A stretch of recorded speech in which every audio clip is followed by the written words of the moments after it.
Today I'm going to talk about skin diseases and dermatitis. Dermatitis comes from the word derm, which means skin, itis, inflammation of. There are many different types of dermatitis. And I just want to share there's a common denominator with every single one of these conditions. But here's the thing, you have this skin inflammatory condition. There's redness, there's itching, there might be blisters, there might be flakiness. Each one has its own scientific name. But in this video, I'm going to make this whole topic extremely simple, and I think it could be very useful for anyone who has any type of skin problems. I mean, you have contact dermatitis. Contact means you come in contact with it and you get some itchiness or some rash. And then you have something called atopic dermatitis. Then you have something that's called seborrheic dermatitis. And the derivation comes from a word that means discharge or flowing.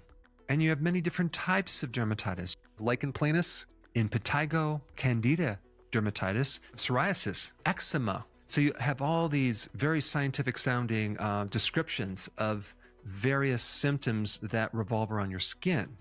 But basically when it boils down to skin problems, you either have some type of reaction to something like an allergy reaction, or you have some type of immune reaction that's reacting to bacteria, a virus, a fungus, etc.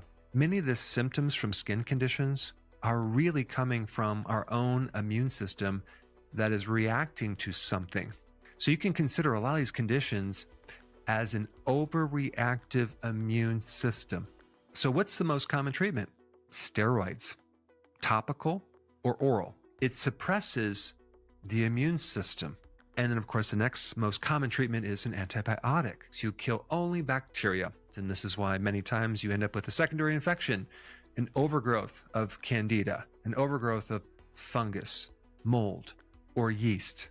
What you need to know is the superficial part of your skin is a universe of bacteria, microbes, all different types. It's called commensal relationship, where they don't bother you, you don't bother them, and everything is just fine. And then the skin itself is a barrier, because right underneath the skin, you have a huge network of lymphatic tissue, blood vessels, capillaries, which is just filled with immune cells, ready to protect you against foreign invaders. So what's the common thread or problem in all of these conditions? They all seem to significantly respond in a positive way to taking vitamin D. For example, when you have hives from something called contact dermatitis, so you got this itchiness. Well, vitamin D inhibits the cells that make histamine. They're called mast cells. Vitamin D lowers the histamine response. Vitamin D is the main regulator or controller of your immune system. And even if you look at almost every single one of these skin problems are worse in the winter. What a coincidence, when we have the lowest amount of vitamin D. They're also worse under stress. It just so happens when you raise cortisol from stress, you deplete your vitamin D levels. Now, even with acne, for example, that involves the sebaceous gland, when you take vitamin D, it can help shrink and normalize the sebaceous gland and help regulate the overproduction of that oil. Seborrheic dermatitis, one version of that, if it's on the scalp, is dandruff, and you can use vitamin D cream to successfully treat dandruff.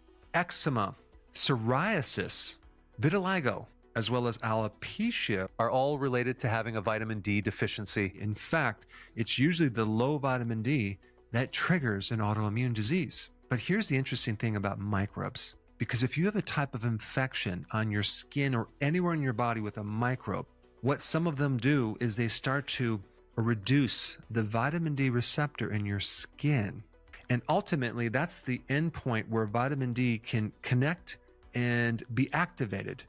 And if the microbe can keep that not working that well, then the microbe can survive. But also I found out that certain fungi will do it as well.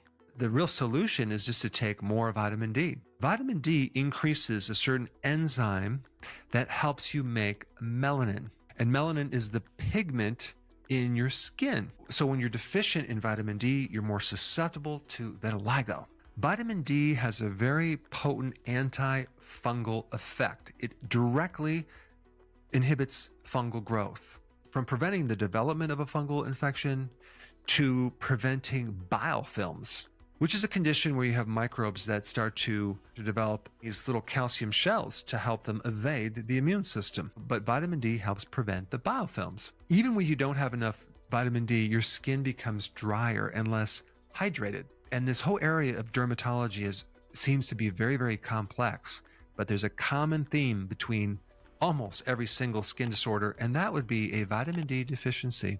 And since we're on the topic of autoimmune conditions on the skin, if you have not seen this video on psoriasis, check it out. I put it up right here.